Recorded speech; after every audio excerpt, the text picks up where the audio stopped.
Hello student, welcome to YouTube study. आज की इस वीडियो में क्लास 12 के बच्चों के लिए हिंदी से मोस्ट इंपॉर्टेंट यहाँ पे 41 ऑब्जेक्टिव क्वेश्चन बताएंगे। आज की वीडियो काफी इंपॉर्टेंट है। अगर आप बोर्ड एग्जाम देने वाले हैं तो देख सकते हैं हिंदी काव्य साहित्य का विकास खंड से मोस्ट इंपॉर्टेंट जितने भी क्वेश्चंस हैं आज की इस वीडियो में आपको बता देंगे। 41 है क्वेश्चन, ठीक है, और साथ में इसका पीडीएफ भी प्रोवाइड कराएंगे। तो आज की वीडियो को तुरंत लाइक कर दीजिए, चैनल पर नए तो सब्सक्राइब करके बेल आइकन प्रेस रखिए। चलिए स्टार्ट करते हैं। यहां से देखिए फर्स्ट नंबर जो क्वेश्चन है इसमें लिखा गया है कि विनय पत्रिका किस काल की रचना है। विनय पत्रिका जो है किस काल में रची गई है? आदिकाल, भक्ति काल, रीतिकाल, यहाँ पे आधुनिक काल। तो विनय पत्रिका का जो रचना हुआ था वो भक्ति काल में हुआ था। यहाँ पे हो जाएगा बी नंबर ऑप्शन। हम आपको टोटल 41 क्वेश्चन इस वीडियो में बताएंगे जो कि काफी इंपॉर्टेंट होगा। आप इस वीडियो को जरूर शुरू से अंत तक देखिएगा। देखिए इसमें निम्नलिखित में से हरिऔध की रचना नहीं, यहाँ पर नहीं है, ठीक है, नहीं छूट गया है। तो इसमें से चुबदे चौपदे, रस कलश, वैदेही वनवास, अंग जो है ये आपका हरिऔध जी की रचना नहीं है। तो ये तीनों जो है ऑप्शन, ये तीनों सही है। चलते हैं नेक्स्ट क्वेश्चन नंबर। कह रहा है कि निम्नलिखित में से एक चंपू काव्य है। चंपू काव्य है क्या है? यहाँ पे देखिए पंचवटी है, या द्वापर है, या यशोधरा है, या सिद्धराज है। तो यहाँ पे यशोधरा जो है ये एक चंपू काव्य है, ठीक है। 3 क्वेश्चन हो गए हैं। आगे चलेंगे क्वेश्चन नंबर 4 की तरफ। काफी इंपॉर्टेंट क्वेश्चन हैं सभी के सभी। अगर आप बोर्ड एग्जाम 2023 की तैयारी कर रहे हैं, फ्यूचर बोर्ड एग्जाम, आने वाले बोर्ड एग्जाम की, ये सारे क्वेश्चन आप लोगों के लिए काफी इंपॉर्टेंट है। अगला क्वेश्चन 4 नंबर, अष्ट छाप के कवि नहीं है। यानी 4 को ऑप्शंस दिया है, इसमें से आपको बताना है कि कौन सा अष्ट छाप की कवि नहीं है। यहाँ पे लिखा है परमानंद दास, गोविंद दास, स्वामी ईश्वर दास, यहाँ पे है नंद दास। तो देखिए अष्ट छाप की कवि इसमें से एक ईश्वर दास जी नहीं है, यानी कि तीसरा जो है ये आपका सही ऑप्शन हो जाएगा। अगला क्वेश्चन देखिए 5 नंबर, यहाँ पे रामधारी सिंह दिनकर की रचना है। इस चारों ऑप्शन में से बताना है कि कौन सा जो ऑप्शन है वो रामधारी सिंह दिनकर जी की रचना है। पृथ्वी पुत्र हो जाएगा कि परशुराम की प्रतीक्षा, या अंग होगा, या स्वर किरण। देखिए इसमें निम्नलिखित में से हरिऔध की रचना नहीं, यहाँ पर नहीं है, ठीक है, नहीं छूट गया है। तो इसमें से चुबदे चौपदे, रस कलश, वैदेही वनवास, अंग जो है ये आपका हरिऔध जी की रचना नहीं है। तो ये तीनों जो है ऑप्शन, ये तीनों सही है। चलते हैं नेक्स्ट क्वेश्चन पे। अब देखिए यहाँ पे क्वेश्चन नंबर 5। क्वेश्चन नंबर 5 क्या लिखा है कि रामधारी सिंह दिनकर की रचना है। इसमें रचना पूछा है कि रामधारी सिंह दिनकर जी की कौन सी रचना है। पृथ्वी पुत्र है, या परशुराम की प्रतीक्षा है, अंग है, या स्वर्ण किरण है। इसमें से 5 नंबर का जो सही आंसर होगा परशुराम की प्रतीक्षा होगा, यहाँ पे या 2 नंबर ऑप्शन सही है। आगे क्वेश्चन देखेंगे यहाँ पे 6 नंबर। ध्यान से देखिएगा, एक ही क्वेश्चन आप लोग के लिए इंपॉर्टेंट, ध्यान पूर्वक से लेकर के तब लिखा गया है। 6 नंबर लिखा है इसमें, हिंदी का प्रथम महाकाव्य माना जाता है। किसको माना जाता है? हिंदी का प्रथम महाकाव्य किसको माना जाता है? यहाँ पर रामचरितमानस, पद्मावत को पृथ्वीराज रासो, रामचंद्रिका। यहाँ पे तीसरा जो ऑप्शन है ये सही है। आगे क्वेश्चन देखेंगे यहाँ पे 7 नंबर, सुमित्रा नंदन पंत सुकुमार कवि हैं। ये किस प्रकार के? प्रकृति के कवि की, श्रृंगार के कवि, ज्ञान के, की भक्ति के? चारों ऑप्शंस में से कौन सा ऑप्शन सही है? तो प्रकृति के, यहाँ पे पहला जो ऑप्शन है ये सही हो जाएगा, ठीक है। आगे क्वेश्चन चलेंगे 8 नंबर पे। काफी इंपॉर्टेंट सभी के सभी क्वेश्चन हैं। जितने भी प्यारे बच्चे इस वीडियो को लाइक नहीं किए हैं तो लाइक कर दीजिएगा, और चैनल पर नए हैं तो सब्सक्राइब कर लीजिए, क्योंकि यहाँ पर इंग्लिश की, हिंदी की, फिजिक्स की, सारे सब्जेक्ट की बेस्ट तैयारी कराया जाएगा। और यहाँ पे वीडियो आपको डेली मिल भी रही है। 8 नंबर क्वेश्चन देखिए, निम्न में से जयशंकर प्रसाद की, यहाँ पे प्रसाद है, ठीक है, जयशंकर प्रसाद की काव्य कृति है। काव्य कृति पूछा गया है, इसमें आपको बताना है। तो इत्यलम होगा कि अनामिका होगा, कि द्वापर होगा, कि चित्रधारा? तो इसमें करेक्ट आंसर होगा चित्रधारा, यानी कि चौथा नंबर ऑप्शन सही है। आगे क्वेश्चन देखिए 9 नंबर, ध्यान से समझिएगा इसको। निम्नलिखित में से कौन मैथिली शरण गुप्त की रचना है? चारों में से मैथिली शरण गुप्त जी की कौन सी रचना है? आंगन के पार द्वार, अंग होगा, या युगवाणी होगा, या पृथ्वी पुत्र होगा? तो 9 नंबर का क्वेश्चन जितने भी बच्चे बता रहे हैं सभी लोग देखिए, यहाँ पे अंग भी लिखा है, यहाँ पे पृथ्वी पुत्र लिखा है, यानी कि दोनों सही है। इसमें ऑप्शन जो है क्वेश्चन में लिख दिया था ऐसे ही, लेकिन ये दोनों सही है। 10 नंबर क्वेश्चन ध्यान से देखिएगा, राम की शक्ति पूजा कविता के रचयिता हैं। राम की शक्ति पूजा जो है कविता के रचयिता कौन है? जयशंकर प्रसाद, मैथिली सड़गुप्त जी, सूर्यकांत त्रिपाठी निराला जी या अज्ञे जी। तो 10 नंबर क्वेश्चन का जो भी बच्चे कह रहे हैं सूर्यकांत त्रिपाठी निराला, उन सभी की तैयारी अच्छी है। 3 नंबर क्वेश्चन सही है। आगे क्वेश्चन देखेंगे, कामायनी के प्रथम सर्ग का नाम। कामायनी के प्रथम सर्ग का नाम पूछा गया है। चिंता है या आशा है या श्रद्धा है या इंडा है? तो यहाँ पे हो जाएगा चिंता, जो पहला ऑप्शन है यही सही है। 11 क्वेश्चन अटेम्प्ट कर लिए हैं। अब चलेंगे 12 नंबर क्वेश्चन पे, ध्यान से समझिएगा। काफी मेहनत के बाद इसको लिखा गया है। आप लोग जितने भी बच्चे इस वीडियो को लाइक नहीं किए हैं लाइक कर दीजिएगा, और इसके ठीक बाद हम पीडीएफ भी प्रोवाइड आपको कराएंगे सभी आंसर के साथ में। तो आप लोग जुड़े रहिए अंत तक, समझिए पहले, बीच में कभी भी बता सकते हैं। 12 नंबर क्वेश्चन क्या बोला इसमें कि पृथ्वीराज रासों के रचना काल हैं। इसमें वीर गाथा काल, भक्ति काल, रीति काल, आधुनिक काल, चारों में से कौन सा सही है ये पूछा गया है। तो वीर गाथा काल, इसमें पहला जो ऑप्शन है ये सही है। ठीक है, आगे चलेंगे क्वेश्चन नंबर नेक्स्ट पर 13 नंबर, ध्यान से देखिएगा। लिखा है इसमें 13 नंबर की रीतिकाल की सर्वाधिक महत्वपूर्ण प्रवृत्ति है। रीतिकाल की सर्वाधिक महत्वपूर्ण प्रवृत्ति कौन से हैं? राज प्रशासित, श्रृंगारिकता, रीति निरूपणता, नीति, चारों में से कौन सा ऑप्शन सही है? तो श्रृंगारिकता हो जाएगा। इसमें जो 2 नंबर ऑप्शन है ये करेक्ट हो जाएगा। आगे चलेंगे नेक्स्ट नंबर क्वेश्चन यानी कि 14 नंबर पे। आप लोग सभी इस क्वेश्चन को अच्छे से तैयार कीजिए। जितने भी मैं क्वेश्चन बता रहा हूं इसमें से ही क्वेश्चन फंसेंगे। नई कविता युग की रचना है। नई कविता युग की रचना कौन सी है? यामा है, खुशबू के शिलालेख हो जाएगा, या प्रलय सृजन हो जाएगा, या पुरुरवा हो जाएगा। 14 नंबर क्वेश्चन का यहाँ पे खुशबू के शिलालेख, जितने बच्चे कर रहे हैं बी नंबर, सबका सही है खुशबू के शिलालेख। आगे चलेंगे 15 नंबर क्वेश्चन, ध्यान समझिएगा। चुभते चौपदे के रचनाकार कौन है? यहाँ पे 4 ऑप्शन हैं। सुमित्रा नंदन पंत जी, भारतेंदु हरिश्चंद्र जी का, मैथिली सड़गुप्त जी का, अयोध्या सिंह उपाध्याय हरिऔध जी। यानी कि 15 नंबर क्वेश्चन का जो भी बच्चे कमेंट में बताना चाहते हैं बता सकते हैं। यानी कि अयोध्या सिंह उपाध्याय, यानी कि चौथा नंबर जो ऑप्शन आप दिख रहे हैं ये हो जाएगा इस प्रश्न का सही आंसर। चलेंगे क्वेश्चन नंबर 16 पे, ध्यान से देखिए कि क्वेश्चन आप सबके लिए इंपॉर्टेंट तैयार किया गया है। 16 नंबर क्वेश्चन को ध्यान से पढ़िएगा। निम्नलिखित में से राम भक्ति सखा के कवि नहीं है। यानी 4 ऑप्शंस में से बताना है कौन सा राम भक्ति सखा के कवि नहीं है। यानी नाभादास, तुलसीदास, अग्रदास, चतुर्भुज दास, चारों में से कौन सा ऑप्शन सही है ये बताइए। चतुर्भुज दास, यानी कि जो 4 नंबर ऑप्शन है करेक्ट है। नेक्स्ट क्वेश्चन आपके पास है 17 नंबर। सूफी काव्य धारा के कवि हैं। सूफी काव्य धारा के कवि रसखान है, रहीम है, जायसी है, नाटक है, चारों में से कौन सा ऑप्शन सही है? तो जायसी। जितने भी बच्चे 3 नंबर प्रश्न पढ़ रहे हैं इसका आंसर याद किए, सबका सही है। नेक्स्ट क्वेश्चन यहाँ पे 18 नंबर, ध्यान दीजिएगा। और पीडीएफ की बात करेंगे तो टेलीग्राम ज्वाइन कीजिएगा। जितने भी बच्चे टेलीग्राम ज्वाइन नहीं किए हैं इस वीडियो के डिस्क्रिप्शन में टेलीग्राम का लिंक मिलेगा, ब्लू लिंक क्लिक करके जुड़ जाइएगा। वहां पे 2023 की तैयारी के लिए पीडीएफ बहुत मतलब जितने भी वीडियोज आ रहे हैं सबका पीडीएफ पहुंच रहा है वहां पे। साहित्य लहरी के रचयिता हैं यहाँ पे तुलसीदास, सूरदास, कबीरदास, आचार्य केशवदास। तो यहाँ पे 18 नंबर क्वेश्चन का आंसर सूरदास, यानी साहित्य लहरी के रचयिता सूरदास जी हैं। ठीक है, याद रखिएगा।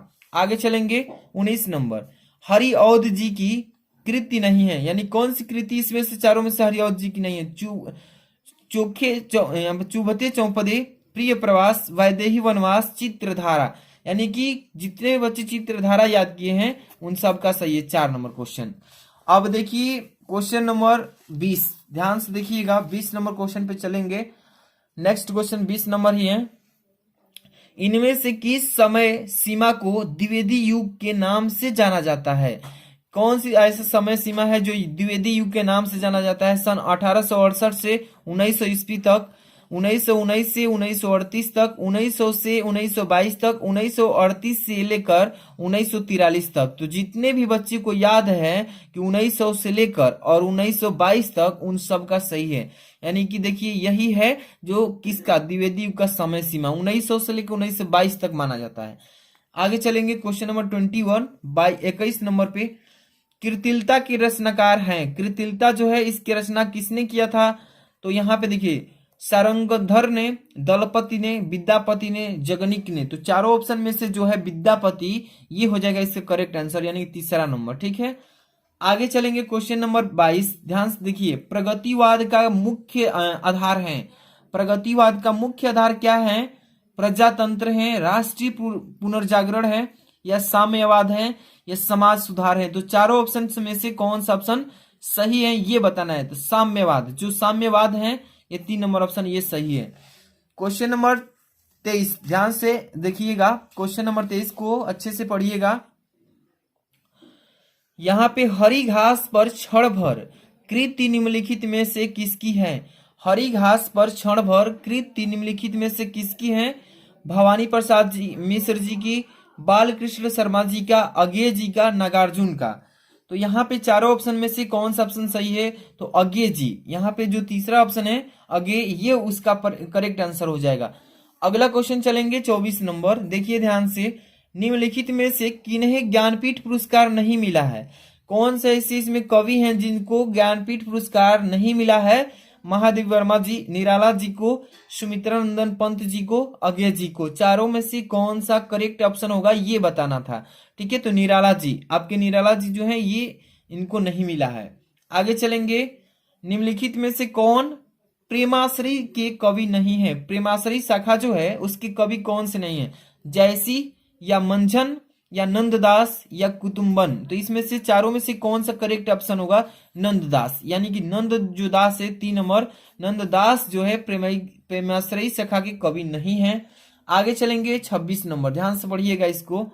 यामा रचना है, यामा जो है रचना किसने किया था? यामा की रचना जयशंकर प्रसाद, महादेव वर्मा जी की ने किया था, अज्ञे ने, सुमित्रा नंदन पंत ने। चारों में से कौन सा ऑप्शन सही है ये बताना है। तो महादेव वर्मा, यानी कि जो है दूसरा नंबर ऑप्शन ये करेक्ट हो जाएगा। चलेंगे नेक्स्ट क्वेश्चन, यहाँ पे आप 27 नंबर देखेंगे, क्वेश्चन नंबर 27। अभी जितने भी बच्चे वीडियो को लाइक नहीं किए लाइक कर दीजिएगा, चैनल पे नए तो सब्सक्राइब करके प्रेस रखिए ताकि डेली आपको ऐसे ही वीडियोज मिले और बेस्ट तैयारी आप करते रहें बोर्ड एग्जाम की दृष्टि से। बोर्ड एग्जाम काफी नजदीक में है, आप सब लोग अच्छे से वीडियो तैयार कीजिए देख करके, और टेलीग्राम जरूर ज्वाइन कर लीजिएगा, लिंक डिस्क्रिप्शन में पड़ा हुआ है। 27 नंबर क्वेश्चन देखिए, कौन सी रचना रामधारी सिंह दिनकर की नहीं है? हुंकार है, या रश्मि रथी, चित्रधारा है, या रेणुका। 27 नंबर क्वेश्चन का जो भी बच्चे चित्रधारा बोल रहे हैं ना, सबका सही है, Chitradhara is the correct answer this question. Next question देखेंगे यहाँ पे 28 नंबर कि रीतिकाल की प्रमुख विशेषता है। रीतिकाल की जो विशेषता है कौन सी प्रमुख है? प्रकृत चित्रधारा है, ईश्वर वंदना है, या युद्धों का सजीवन वर्णन है, मुक्तक काव्य रचना। चारों में से कौन सा सही है ये बताना है। तो मुक्तक काव्य रचना जो है इसका करेक्ट आंसर हो जाएगा, यानी कि 4 नंबर ऑप्शन। नेक्स्ट क्वेश्चन चलेंगे 29 नंबर पे कि हिंदी साहित्य में किस काल को श्रृंगार काल कहा जाता है? हिंदी साहित्य में किस काल को श्रृंगार काल कहा जाता है? आदि काल को, भक्ति काल को, रीति काल को, आधुनिक काल को। तो 29 नंबर क्वेश्चन का यहाँ पे रीति काल जितने भी बच्चे कह रहे हैं उन सबका सही है। नेक्स्ट क्वेश्चन चलेंगे 30 नंबर, ध्यान से देखिएगा। कामायनी किस युग की रचना है? कामायनी जो है ये किस युग में रची गई है? द्विवेदी युग में, क्षयवादोत्तर युग काल में, या क्षयवादी युग में, या भारतेंदु युग में। चारों में से कौन सा ऑप्शन सही है कि कामायनी किस युग में रची गई है? तो सभी को मालूम है आप सबको क्षयवादी युग में इसको रचा गया है, यानी कि जो तीसरा है ये करेक्ट आंसर होगा। नेक्स्ट क्वेश्चन यहाँ पे 31 नंबर। 31 नंबर क्वेश्चन को ध्यान से देखिएगा।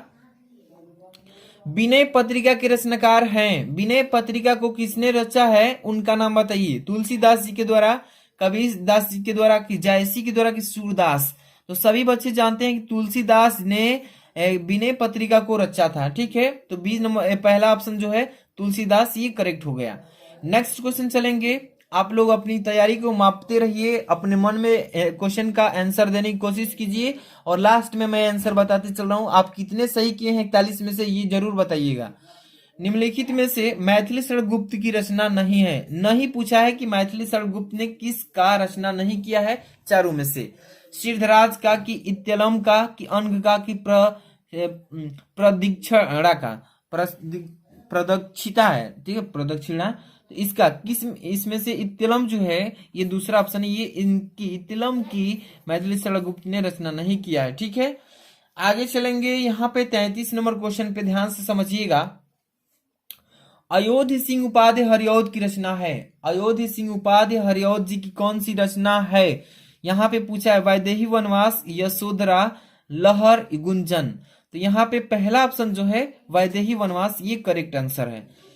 अब चलेंगे नेक्स्ट क्वेश्चन पे, ध्यान से समझिएगा कि रीति मुक्त कवि हैं। रीति मुक्त कवि कौन है? बिहारी जी हैं, भूषण जी, केशव जी, घनानंद जी। चारों में से कौन सा ऑप्शन सही है ये बताना है आपको। तो घनानंद जो है ना इसमें ये करेक्ट आंसर हो जाएगा। अब हम नेक्स्ट क्वेश्चन की बात करेंगे 35 नंबर, ध्यान से समझिएगा। 35 नंबर क्वेश्चन को ध्यान से समझिएगा। जयशंकर प्रसाद के काव्य की सिद्धावस्था है। जयशंकर प्रसाद के काव्य की सिद्धावस्था है, आंसू है, झरना है, लहर है, कामायनी है। तो इसमें से कौन सा ऑप्शन सही है ये आपको बताना है। तो कामायनी, यानी कि ये जो चौथा ऑप्शन है करेक्ट है। आगे चलेंगे क्वेश्चन नंबर 36 पे। निम्नलिखित में से कौन सी रचना महाकाव्य नहीं है?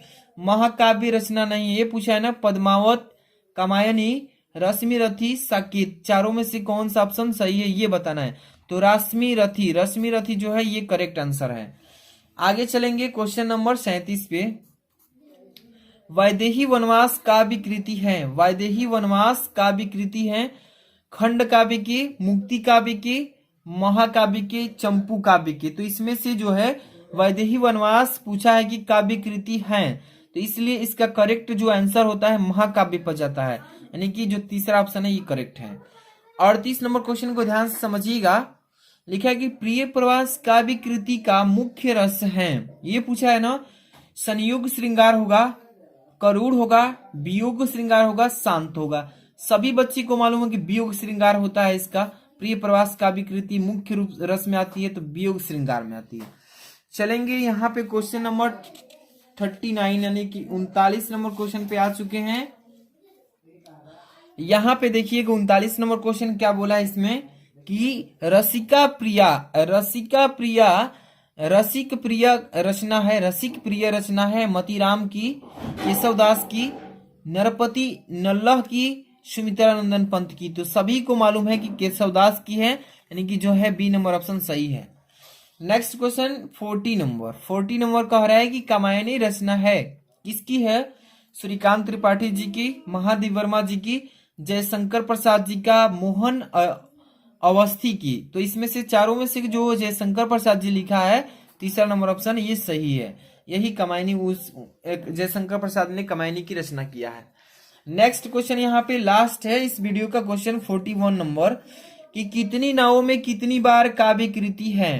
किसकी? अगेय जी की, हरिवंश राय बच्चन, गिरिजा कुमार माथुर की, सुमित्रानंदन पंत। तो पहला ही ऑप्शन सही है, यानी कि अगेय जी की। तो इस वीडियो में मैंने टोटल 41 क्वेश्चन यानी कि आपको 41 क्वेश्चन बताया है। इसका पीडीएफ भी प्रोवाइड करा देते हैं।